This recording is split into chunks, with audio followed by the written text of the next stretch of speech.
County rancher George Allen Kelly may be a free man after his murder trial ended without a verdict last week.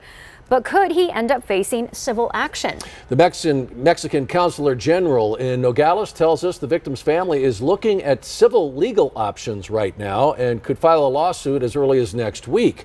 Our chief investigative reporter, Cora Nylander, is live from Nogales with more on what this could mean for George Kelly, who was hoping this was all over. Of course.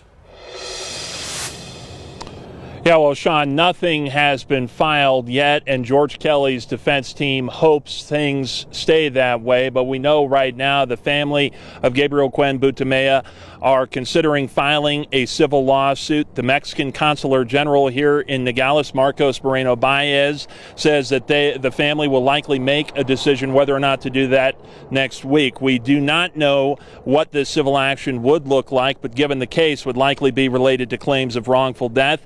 The defense team believes that the Mexican government is playing an active role in this. Baez tells me they do not have a direct hand in organizing any of this, but are supporting the family until they get what they call justice.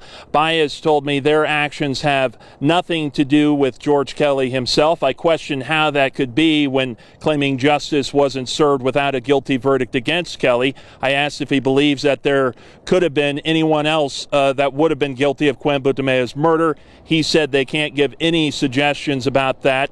I spoke with Louis Fidel. He's an experienced attorney in Tucson with no ties directly to this case. He says wrongful death, civil claims after criminal trials are common and could be very costly, and that foreign nationals have every right to file such a claim. So in a criminal case, the burden of proof is proof beyond a reasonable doubt.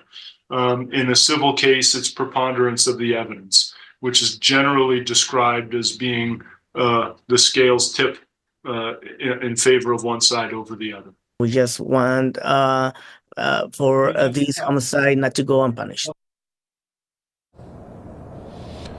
I was able to speak with one of Kelly's defense attorneys, Kathy Lothorpe. She tells me she believes the family would be wasting their time to do this. She says she believes there's absolutely no evidence, even with a lower burden of proof, to bring such action against her client.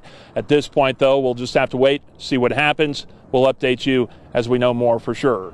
We're live from Nogales tonight. Cora Nylander, News 4 Tucson.